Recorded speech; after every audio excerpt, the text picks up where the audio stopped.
Достали уже окончательно. Досмотрите это видео до конца, и вы узнаете, почему ограничение в использовании электроэнергии в стране незаконно. Подписывайтесь на наше обновление и будете в курсе всех последних событий. Компания Bark Hitachi призывает население экономить электроэнергию. В некоторых регионах страны местные энергосети перешли от призыва к реальным мерам сбережения электроэнергии. Например, в Худжанде жители получили сообщение, в котором местные сети призвали их экономно использовать электричество и пригрозили отключить свет в случае превышения допустимой нагрузки без уведомления потребителей. На днях пресс-секретарь компании Bark Hitachi Назирджон Едгари заявил, что в сезон холодов экономия электричества для Таджикистана очень важна. Почему? Например, до 90-х годов население страны в год употребляло 1 миллиард киловатт-часов, а в настоящее время 2 миллиарда 100 миллионов киловатт-часов. То есть использование электроэнергии в год в среднем увеличилось на 10%, а в зимний период на 45%. Раньше таких существенных проблем с нехваткой электроэнергии не было. По мнению, каждые 12-13 лет наступает цикл маловодья. С прошлого года у нас начался такой цикл. Чтобы как-то решить проблему, следует начать с рационального использования электроэнергии. Если мы не сделаем этого, то в будущем будут уже более глобальные проблемы.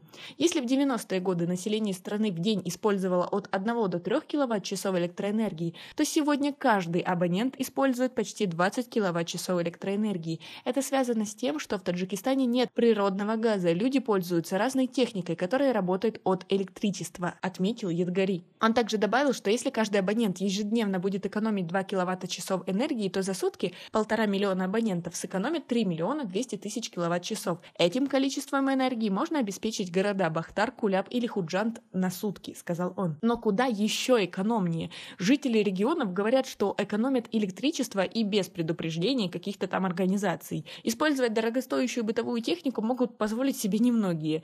4 лампочки, телевизор, плитка или чайник. Вот основной набор наших электроприборов, говорит учитель сельской школы Гайрат Махмуд Хаджаев из района Рудаки. А такие семьи, как моя, составляют большую часть населения.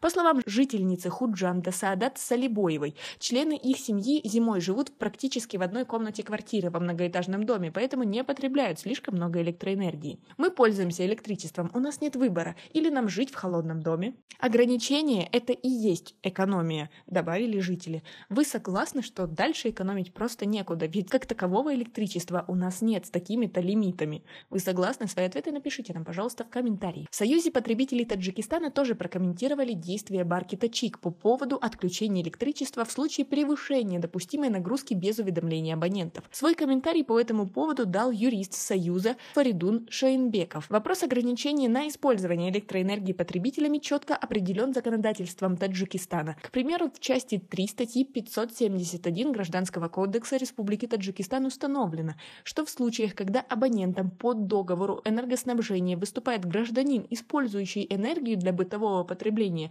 он вправе использовать энергию в необходимом ему количестве. Из вышеизложенного следует, что если электроэнергия используется потребителем для удовлетворения личных семейных нужд, не связанных с предпринимательской деятельностью и получением доходов, то этот человек имеет право использовать столько электроэнергии, сколько ему необходимо. В тексте статьи прямо приводится фраза «он вправе использовать», что означает, что государство гарантирует гражданину использование электроэнергии в необходимом ему объеме. Отсюда вывод: установление ограничений в объеме использования электроэнергии бытовым потребителям не имеет законную силу.